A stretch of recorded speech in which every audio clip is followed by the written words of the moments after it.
Hi hello ನಮಸ್ಕಾರ, welcome back to my new vlog. ಎಲ್ಲರೂ ಹೇಗಿದ್ದೀರಾ? ಚೆನ್ನಾಗಿದ್ದೀರಾ ಅಂತ ಅಂದ್ಕೊಂಡಿದ್ದೀನಿ. ನಾನು ಕೂಡ ತುಂಬ ಚೆನ್ನಾಗಿದ್ದೀನಿ. ಸೊ ಇವತ್ತು ಸಂಡೇ. ಸಂಡೇ ಅಂದರೆ ಕೇಳಬೇಕಾ, ನಾನ್ ವೆಜ್ ಇರಲೇಬೇಕು. ಸೊ ಹಾಗಾಗಿ ಇವತ್ತು ಬೆಳಗ್ಗೆನೇ ಶುರು ಹಚ್ಕೊಂಡಿದ್ದೀನಿ ನಾನು ಪೆಪ್ಪರ್ ಚಿಕನ್ ಮಾಡಲಿಕ್ಕೆ. ಸೊ ಅದನ್ನು ನಾನು ಹೇಗೆ ಮಾಡಿದೆ ಅಂತ ನಿಮಗೆ ಹೇಳ್ತಾ ಹೋಗ್ತೀನಿ. ನೋಡ್ತಾ ಇರ್ಬೋದು, ತುಂಬ ಚೆನ್ನಾಗಿ ಬಂದಿದೆ ಪೆಪ್ಪರ್ ಚಿಕನ್. ಸೊ ಇದನ್ನು ಇವಾಗ ಯಾವ ರೀತಿ ಮಾಡೋದು ಅಂತ ಲೇಟ್ ಮಾಡ್ದೇ ಶುರು ಮಾಡೋಣ ಬನ್ನಿ. ನಾನಿಲ್ಲಿ 1 kg ಚಿಕನ್ ತೊಗೊಂಡಿದ್ದೀನಿ. ಫುಲ್ ವಾಶ್ ಮಾಡಿ ಇಟ್ಕೊಂಡಿದ್ದೀನಿ, ನೋಡ್ತಾ ಇರ್ಬೋದು. ಸೊ ಇದಕ್ಕೆ ನಾವಿವಾಗ ಮಸಾಲೆಗಳನ್ನು ಆ್ಯಡ್ ಮಾಡೋಣ. 2 ಟೇಬಲ್ ಸ್ಪೂನ್ ಖಾರದ ಪುಡಿಯನ್ನು ಹಾಕ್ತಾಯಿದ್ದೀನಿ. ನಾನು MTR ಖಾರದ ಪುಡಿ ಯೂಸ್ ಮಾಡ್ತಾಯಿದ್ದೀನಿ. ಹಾಗೆಯೇ 1 ಟೇಬಲ್ ಸ್ಪೂನ್ ಅರಿಶಿಣವನ್ನು ಆ್ಯಡ್ ಮಾಡ್ತಾಯಿದ್ದೀನಿ. ಹಾಗೆ 1 ಟೇಬಲ್ ಸ್ಪೂನ್ ಧನಿಯಾ ಪುಡಿಯನ್ನು ಹಾಕ್ತಾಯಿದ್ದೀನಿ. ನೋಡ್ತಾ ಇರ್ಬೋದು, ಇದೇ ಅಳತೆಯಲ್ಲಿ ತೊಗೊಳ್ಳಿ. ಹಾಗೆ 1 ಟೇಬಲ್ ಸ್ಪೂನ್ ಗರಂ ಮಸಾಲ, ಮನೆಯಲ್ಲೇ ಮಾಡಿರುವಂಥ ಗರಂ ಮಸಾಲನ ಆ್ಯಡ್ ಮಾಡ್ತಾಯಿದ್ದೀನಿ. ಹಾಗೆ 2 ಟೇಬಲ್ ಸ್ಪೂನ್ ಉಪ್ಪನ್ನು ಆ್ಯಡ್ ಮಾಡ್ಕೊತಾ ಇದ್ದೀನಿ. ಹಾಗೆ ಮನೆಯಲ್ಲೇ ಮಾಡಿರುವಂತಹ ಕಾಳು ಮೆಣಸಿನ ಪುಡಿ, ಪೆಪ್ಪರ್ ಪೌಡ್ರ್ ಅಂತ ನಾವೇನು ಕರಿತೀವಲ್ಲ, ಅದನ್ನು ನಾನು 3 ಟೇಬಲ್ ಸ್ಪೂನನ್ನು ಆ್ಯಡ್ ಮಾಡ್ತಾಯಿದ್ದೀನಿ. ನಿಮಗೆ ಬೇಕಾಗುವಷ್ಟು ನೀವು ಆ್ಯಡ್ ಮಾಡ್ಕೊಳ್ಳಿ. ನಾನಿಲ್ಲಿ 3 ಟೇಬಲ್ ಸ್ಪೂನನ್ನು ಆ್ಯಡ್ ಮಾಡ್ಕೊತಾ ಇದ್ದೀನಿ. ಹಾಗೆ ಅರ್ಧ ನಿಂಬೆಹಣ್ಣು, ಈಗ 2 ಹೋಳು ಮಾಡ್ತೀವಲ್ವ, ಅದರಲ್ಲಿ 1 ಭಾಗವನ್ನು ನಾನು ಇದಕ್ಕೆ ಹಾಕೋತಾ ಇದ್ದೀನಿ. ಜಾಸ್ತಿ ಹುಳಿಯನ್ನು ಹಾಕಬೇಡಿ. ಹುಳಿ ಹಾಕೋದ್ರಿಂದ ಪೆಪ್ಪರ್ ಡ್ರೈ ಬೇರೆ ಥರ ಲೆಮನ್ ಚಿಕನ್ ಥರ ಆಗಿಬಿಡುತ್ತೆ. ಹಾಗಾಗಿ ಸ್ವಲ್ಪ ಅರ್ಧ ತೊಗೊಳ್ಳಿ. ನಾನು ಯಾವ ಅಳತೆ ಹೇಳಿದ್ದೀನೋ ಅದೇ ಅಳತೆಯಲ್ಲೇ ತೊಗೊಂಡು ಸೊ ಎಲ್ಲವನ್ನು ಮಿಕ್ಸ್ ಮಾಡ್ಕೊಳ್ಳಿ. ಚೆನ್ನಾಗಿ ಮಿಕ್ಸ್ ಆಗಬೇಕು, ಹೊಂದ್ಕೋಬೇಕು ಎಲ್ಲ.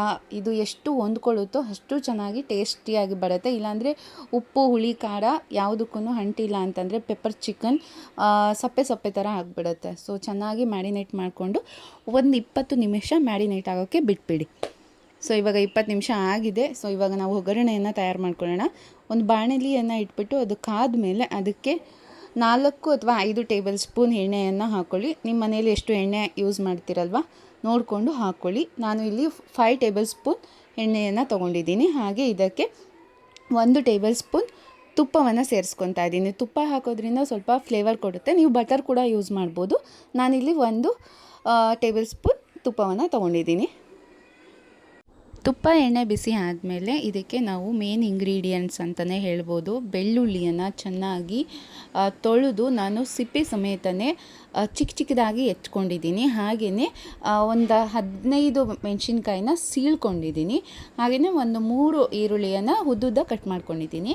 ಫಸ್ಟು ನಾವು ಬೆಳ್ಳುಳ್ಳಿಯನ್ನು ಎಣ್ಣೆಯಲ್ಲಿ ಹಾಗೆ ತುಪ್ಪದಲ್ಲಿ ಫ್ರೈ ಮಾಡ್ಕೋಬೇಕು. ಎಷ್ಟು ಸಾಧ್ಯನೋ ಅಷ್ಟು ಕೆಂಪಗೆ ಆಗುವಂತೆ ಫ್ರೈ ಮಾಡ್ಕೊಳ್ಳಿ. ಯಾಕಂದರೆ ಮೇನ್ ಇಂಗ್ರೀಡಿಯೆಂಟ್ಸ್ ಅಂತಲೇ ಹೇಳ್ಬೋದು. ಪೆಪ್ಪರ್ ಡ್ರೈಗೆ ಕರಿಬೇವು ಹಾಗೆ ಬೆಳ್ಳುಳ್ಳಿ ಇವೆರಡೇ ಮೇನ್ ಇಂಗ್ರೀಡಿಯೆಂಟ್ಸ್. ಇವನ್ನ ಎಷ್ಟು ಜಾಸ್ತಿ ನಾವು ಹಾಕ್ತೀವೋ ಅಷ್ಟು ಫ್ಲೇವರ್ ಕೊಡುತ್ತೆ ಪೆಪ್ಪರ್ ಡ್ರೈ. ನೀವು ಹೋಟೆಲ್ಗಳಲ್ಲೆಲ್ಲ ನೋಡ್ಬೋದು, ಜಾಸ್ತಿ ಬೆಳ್ಳುಳ್ಳಿ ಹಾಗೆ ಕರಿಬೇವೇ ತುಂಬ್ಕೊಂಡಿರುತ್ತೆ, ಅಷ್ಟು ಚೆನ್ನಾಗಿರುತ್ತೆ ಅದು.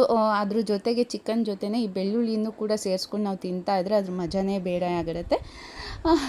ಒಂದು ಮೋಡ್ ಅಂತಲೂ ಕೂಡ ಕರಿಬೋದು, ಅಷ್ಟು ಚೆನ್ನಾಗಿ ಟೇಸ್ಟಿಯಾಗಿರುತ್ತೆ. ಇವಾಗ ನೋಡಿ, ಇಷ್ಟು ರೆಡ್ಡಿಶ್ ಆಗಿ ನಾನು ಫ್ರೈ ಮಾಡ್ಕೊಂಡಿದ್ದೀನಿ. ಇದಕ್ಕೆ ನಾನು ಹಸಿಮೆಣ್ಸಿಕಾಯಿ ಕೂಡ ಸೇರಿಸ್ಕೊತಾ ಇದ್ದೀನಿ. ಹಾಗೆ ಕರಿಬೇವು ನೋಡ್ತಾ ಇರ್ಬೋದು, ಕರಿಬೇವನ್ನ ಜಾಸ್ತಿ ಹಾಕ್ಕೊಳ್ಳಿ. ಜಾಸ್ತಿ ಹಾಕಿದಷ್ಟು ಕೂಡ ಟೇಸ್ಟ್ ಚೆನ್ನಾಗಿ ಬರುತ್ತೆ. ಎಲ್ಲವನ್ನು ಚೆನ್ನಾಗಿ ಫ್ರೈ ಮಾಡ್ಕೊಳ್ಳಿ. ಈ ಗಡಿಯಾಗಿ ನಾವು ಹಿಂಗೆ ಟಚ್ ಮಾಡಿದ ತಕ್ಷಣ ಪಟ್ ಅಂತ ಅನ್ಬೇಕು, ಆ ಥರ ಫ್ರೈ ಆಗಬೇಕು ಅವು. ಆ ಥರ ಫ್ರೈ ಆದ್ರೇ ಪೆಪ್ಪರ್ ಡ್ರೈಗೆ ಸಖತ್ ಟೇಸ್ಟ್ ಕೊಡೋದು. ಇದೆಲ್ಲ ಚೆನ್ನಾಗಿ ಫ್ರೈ ಆದಮೇಲೆ ಸೊ ನಾವು ಈರುಳ್ಳಿನೂ ಕೂಡ ಫ್ರೈ ಮಾಡ್ಕೋಬೇಕಾಗತ್ತೆ. ಈರುಳ್ಳಿ ಕಂದು ಬಣ್ಣ ಬರೋವರೆಗೂ ಕೂಡ ಚೆನ್ನಾಗಿ ಫ್ರೈ ಮಾಡ್ಕೋಬೇಕು. ಮಸಾಲೆ ನಾವು ಎಷ್ಟು ಫ್ರೈ ಮಾಡಿದಷ್ಟು ಅಷ್ಟು ಐಟಮ್ಗಳು ಚೆನ್ನಾಗಿ ಬರುತ್ತೆ ಅಲ್ವಾ. ಸೊ ಮೇನ್ ಅಂದರೆ ನಾವು ಮಸಾಲ ಫ್ರೈ ಮಾಡ್ಕೊಳ್ಳೋದ್ರಲ್ಲೇ ಇರೋದು ಎಲ್ಲನೂ ಕೂಡ. ಹಾಗೆಯೇ ಈರುಳ್ಳಿ ಚೆನ್ನಾಗಿ ಕಂದು ಬಣ್ಣ ಬರೋವರೆಗೂ ಚೆನ್ನಾಗಿ ಫ್ರೈ ಮಾಡ್ಕೋಬೇಕು. ಫ್ರೈ ಆಗಬೇಕು ಅಂತಂದರೆ ಒಂದು ಸಿಂಪಲ್ ಟಿಪ್ಸ್ ಅಂತಲೇ ಹೇಳ್ತೀನಿ ನಾನು. ಈರುಳ್ಳಿ ಚೆನ್ನಾಗಿ ಬೇಗ ಫ್ರೈ ಆಗಬೇಕು ಅಂತಂದರೆ 1 ಚಿಟಿಕೆ ಉಪ್ಪನ್ನು ಸೇರಿಸ್ಕೋಬೇಕು. ಉಪ್ಪನ್ನು ಸೇರಿಸ್ಕೊಳ್ಳೋದ್ರಿಂದ ಈರುಳ್ಳಿ ಬೇಗ ಸಾಫ್ಟಾಗಿ ಬೇಯ್ಕೊಳ್ಳುತ್ತೆ. ನೋಡಿಕೊಂಡು ಉಪ್ಪನ್ನು ಸೇರಿಸ್ಕೊಳ್ಳಿ. ಯಾಕೆಂದರೆ ಆಲ್ರೆಡಿ ನಾವು ಚಿಕನ್ಗೆ ಮ್ಯಾರಿನೇಟ್ ಮಾಡಬೇಕಾದ್ರೆ ಉಪ್ಪನ್ನು ಹಾಕಿದ್ವಿ. ಹಾಗಾಗಿ ಸ್ವಲ್ಪ ಈರುಳ್ಳಿ ಎಷ್ಟು ಬೇಕೋ ಅಷ್ಟು ಬೇಯೋದಕ್ಕೆ ಮಾತ್ರ ಉಪ್ಪನ್ನು ಹಾಕ್ಕೊಳ್ಳಿ. ಇವಾಗ ನೋಡ್ಬೋದು ಎಲ್ಲ ಚೆನ್ನಾಗಿ ಫ್ರೈ ಆಗಿದೆ. ಇವಾಗೇನು ನಾವು ಹೆಚ್ಚಿ ಇಟ್ಕೊಂಡಿರ್ತೀವಲ್ವ ಸ್ವಲ್ಪ ಕೊತ್ತಂಬರಿ ಸೊಪ್ಪನ್ನು ಅದಕ್ಕೆ ಸೇರಿಸಿ ಫ್ರೈ ಮಾಡ್ಕೋಬೇಕು. ಇದನ್ನು ಸಹ ಇದು ಸ್ವಲ್ಪ ಫ್ರೈ ಆಗೋದ್ರಿಂದ ಫ್ಲೇವರ್ ಚೆನ್ನಾಗಿ ಕೊಡುತ್ತೆ. ಇವಾಗಲೇ ಇದಕ್ಕೆ ನಾವು 1 ಟೇಬಲ್ ಸ್ಪೂನ್ ನಾನು ಮನೆಯಲ್ಲೇ ಮಾಡಿಟ್ಕೊಂಡಿರೋಂತಹ ಜಿಂಜರ್ ಗಾರ್ಲಿಕ್ ಪೇಸ್ಟನ್ನು ಆ್ಯಡ್ ಮಾಡ್ಕೊತಾ ಇದ್ದೀನಿ. ಜಸ್ಟ್ ಫ್ಲೇವರ್ಗಷ್ಟೇ, ನಮಗೆ ಬೆಳ್ಳುಳ್ಳಿ ಫ್ಲೇವರೇ ಜಾಸ್ತಿ ಕೊಡುತ್ತೆ, ಹಾಗಾಗಿ ಸ್ವಲ್ಪ ಜಿಂಜರ್ ಗಾರ್ಲಿಕ್ ಪೇಸ್ಟನ್ನ ಯೂಸ್ ಮಾಡ್ತಾ ಇದ್ದೀನಿ. ಯಾಕಂದರೆ ನಾವು ಶುಂಠಿ ಹಾಕಿದಾಗೂ ಇರಬೇಕು. ಹೋಟೆಲ್ಗಳಲ್ಲಿ ಜಾಸ್ತಿ ಜಿಂಜರ್ ಗಾರ್ಲಿಕ್ ಪೇಸ್ಟನ್ನ ಸ್ಕಿಪ್ ಮಾಡಿದ್ದು ಉಂಟು. ನಮ್ಮಣ್ಣ ಮ್ಯಾನೇಜರ್ ಅಲ್ವಾ, ಸೊ ಅವರಿಂದ ತಿಳ್ಕೊಂಡಿದ್ದೆ ಜಿಂಜರ್ ಪೇಸ್ಟ್ ಹಾಕಲ್ಲ ಅಂತ ಹೇಳಿದರು. ಬಟ್ ನಾನಿಲ್ಲಿ ಸ್ವಲ್ಪ ಹಾಕಿದ್ದೀನಿ, ಯಾಕಂದರೆ ನಾನು ಲಾಸ್ಟ್ ಟೈಮ್ ಟ್ರೈ ಮಾಡಿದಾಗೂ ಕೂಡ ತುಂಬ ಚೆನ್ನಾಗಿ ಬಂದಿತ್ತು. ಇದನ್ನು ಯಾಕೆ ಲಾಸ್ಟಿಗೆ ಹಾಕ್ತೀವಿ ಅಂತಂದರೆ ಜಿಂಜರು ತಳ ಹಿಡಿದ್ಬಿಡುತ್ತೆ, ಸೊ ಹಾಗಾಗಿ ಲಾಸ್ಟಿಗೆ ನಾವು ಆ್ಯಡ್ ಮಾಡಬೇಕು. ಈ ಮಸಾಲೆಗಳೆಲ್ಲ ಫ್ರೈ ಆದಮೇಲೆ ನಾವೇನು ಮ್ಯಾರಿನೇಟ್ ಮಾಡಿ ಇಟ್ಕೊಂಡಿರ್ತೀವಲ್ವ ಚಿಕನ್ನು, ಅದನ್ನು ಇದಕ್ಕೆ ಸೇರಿಸ್ಬೇಕು. ಇವಾಗ ಇದನ್ನು ಚೆನ್ನಾಗಿ ಮಸಾಲ ಎಲ್ಲ ನಾವೇನು ಫ್ರೈ ಮಾಡಿರ್ತೀವಲ್ವ ಆ ಮಸಾಲ ಚೆನ್ನಾಗಿ ಎಲ್ಲದಕ್ಕೂ ಹೊಂದ್ಕೊಳ್ಳೋ ಹಾಗೆ ಲೋ ಫ್ಲೇಮಲ್ಲಿ ಬೇಯಿಸ್ಕೋಬೇಕು. ಲೈಟಾಗಿ ಬೇಯಿಸ್ಕೊಳ್ಳಿ, ಯಾಕಂದರೆ ಇವಾಗ ಚಿಕನ್ನು ನೀರು ಬಿಡ್ತಾ ಹೋಗುತ್ತೆ. ಆವಾಗ ಏನು ಮಾಡಬೇಕು, ಒಂದು 10 ನಿಮಿಷ ಹೈ ಫ್ಲೇಮಲ್ಲಿ ಲಿಡಲ್ನ ಕ್ಲೋಸ್ ಮಾಡಿಬಿಟ್ಟು ಒಂದು 10 ನಿಮಿಷ ಬೇಯಿಸ್ಕೋಬೇಕು ಚೆನ್ನಾಗಿ. ನೋಡ್ತಾ ಇರ್ಬೋದು, ಇವಾಗ ಇದು ಬೇಯಿಸ್ಕೊಂಡಿದ್ದೀನಿ, ನಿಮಗೆ ತೋರಿಸ್ತೀನಿ ನಾನು. ನೋಡಿ, ಚಿಕನ್ ಎಲ್ಲ ನೀರೆಲ್ಲ ಬಿಟ್ಕೊಂಡಿದೆ, ಕಾಣಿಸ್ತಾ ಇದೆ ಅಲ್ವಾ, ಚಿಕನ್ ಎಲ್ಲ ನೀರೆಲ್ಲ ಬಿಟ್ಕೊಳ್ತಾ ಇದೆ. ಸೊ ಈ ಸಮಯದಲ್ಲಿ ನಾವು ಏನು ಮಾಡಬೇಕು, ಐ ಫ್ಲೇಮಲ್ಲೇ ಚೆನ್ನಾಗಿ ಮಿಕ್ಸ್ ಕೊಡಬೇಕು. ಚಿಕನ್ ಆಲ್ರೆಡಿ 75% ಬೆಂದಿರುತ್ತೆ, ನೋಡ್ತಾ ಇರ್ಬೋದು ಆಲ್ರೆಡಿ ಸಾಫ್ಟ್ ಆಗ್ತಾ ಇದೆ.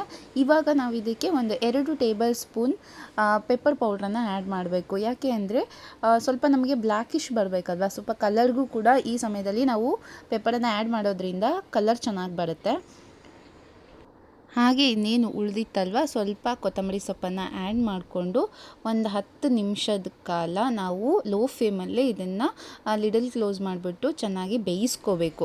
ಆಲ್ರೆಡಿ ಬೆಂದಿರುತ್ತೆ, ಇನ್ನೇನು ನಾವು ಫೈನಲ್ ಟಚಪ್ ಕೊಡಬೇಕು, ಅದಕ್ಕೋಸ್ಕರ ಒಂದು 10 ನಿಮಿಷ ನಾವು ಲೋ ಫ್ಲೇಮಲ್ಲಿ ಬೇಯೋದಕ್ಕೆ ಬಿಡಬೇಕು. ಇವಾಗ ನೋಡ್ತಾ ಇರ್ಬೋದು ಎಷ್ಟು ಚೆನ್ನಾಗಿ ಬಂದಿದೆ ನೋಡಿ, ಸಖತ್ತಾಗಿ ಬಂದಿದೆ ಅಲ್ಲ. ಮೇಲೆಲ್ಲ ಆಯಿಲೆಲ್ಲ ಬಿಟ್ಕೊಂಡಿದೆ, ಬ್ಲ್ಯಾಕಾಗಿ ಬಂದಿದೆ, ಲೈಟ್ ಇದೆ ಅಲ್ವಾ, ಸೊ ಅದಕ್ಕೆ ನಿಮಗೆ ಸ್ವಲ್ಪ ರೆಡಿಶ್ ಕಾಣಿಸ್ತಾ ಇದೆ. ಫುಲ್ಲು ಬ್ಲ್ಯಾಕಲ್ಲಿ ಬಂದಿತ್ತು. ಇನ್ನು ಹೆಚ್ಚಿಗೆ ಇರ್ತಕ್ಕಂಥ ಕೊತ್ತಂಬರಿ ಸೊಪ್ಪು ಉಳಿದಿತ್ತಲ್ವ, ಅದನ್ನು ಆ್ಯಡ್ ಮಾಡಿಬಿಟ್ಟು ಫೈನಲ್ ಟಚಪ್ ಕೊಡ್ತಾ ಇದ್ದೆ. ಆಲ್ರೆಡಿ ಟೇಸ್ಟ್ ಕೂಡ ನಾನು ಮಾಡಿದ್ದೆ, ಎಷ್ಟು ಚೆನ್ನಾಗಿದೆ. ಆ ಕ್ಲಿಪ್ನ ಹಾಕಿಲ್ಲ ನಾನು. ಎಷ್ಟು ಸೂಪರಾಗಿ ಬಂದಿತ್ತು ಅಂದರೆ ಸಖತ್ ಸ್ಪೈಸಿಯಾಗಿ, ಖಾರ ಹುಳಿ ಉಪ್ಪು ಎಲ್ಲ ಪರ್ಫೆಕ್ಟಾಗಿ ಬಂದಿತ್ತು. ಬೆಳ್ಳುಳ್ಳಿ ಸ್ಮೆಲ್ ಸಖತ್ತಾಗಿ ಬರ್ತಾಯಿತ್ತು, ತುಂಬ ಚೆನ್ನಾಗಿತ್ತು. ಇವಾಗ ಇದನ್ನು ಸರ್ವ್ ಮಾಡೋದು ಕೂಡ ರೆಡಿ. ಗೊತ್ತೇ ಇರ್ಬೋದು, RCB ಮ್ಯಾಚ್ ನಡೀತಾ ಇದೆ, ಅದಕ್ಕೋಸ್ಕರನೇ ಪೆಪ್ಪರ್ ಡ್ರೈ ಮಾಡಿದ್ದು ನಾನು. ನನಗೆ ಸ್ವಲ್ಪ ಲಿಕ್ವಿಡ್ ಬೇಕು ಅಂತ ಸ್ವಲ್ಪ ಈ ಥರ ಮಾಡ್ಕೊಂಡಿದ್ದೀನಿ. ನಿಮಗಿನ್ನ ಡ್ರೈ ಬೇಕು ಅಂತಂದರೆ ನೀವಿನ್ನೂ ಲೋ ಫ್ಲೇಮಲ್ಲಿ ಇಟ್ಬಿಟ್ಟು ಚೆನ್ನಾಗಿ ಮಿಕ್ಸ್ ಕೊಡ್ತಾ ಹೋಗಿ, ಡ್ರೈ ಆಗುತ್ತೆ. ನೋಡ್ತಾ ಇರ್ಬೋದು ಎಷ್ಟು ಚೆನ್ನಾಗಿ ಬಂದಿದೆ. ಆಲ್ರೆಡಿ ನಾನು ಸರ್ವ್ ಕೂಡ ಮಾಡ್ತಾ ಇದ್ದೀನಿ. ಟೆಂಟಡಾನ್, pepper chicken ready to serve.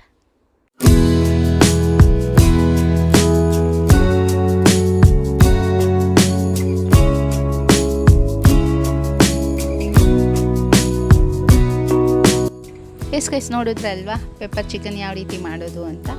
So ಈ ವಿಡಿಯೋ ಇಷ್ಟ ಆಗಿದೆ ಅಂತ ಅಂದ್ಕೊಂಡಿದ್ದೀನಿ. ಇಷ್ಟ ಆಗಿದ್ರೆ ಪ್ಲೀಸ್ ಸಬ್ಸ್ಕ್ರೈಬ್ ಮಾಡ್ಕೊಳ್ಳಿ ನನ್ನ ಚಾನಲ್ ಅಂತ ಹೇಳ್ತಾ ಈ ವಿಡಿಯೋನ ಇಲ್ಲಿಗೆ ಎಂಡ್ ಮಾಡ್ತಾ ಇದ್ದೀನಿ. ಸೊ ಮತ್ತೆ ಮುಂದಿನ ವಿಡಿಯೋದಲ್ಲಿ ಸಿಗ್ತೀನಿ. Keep watching guys, love you all, take care, bye.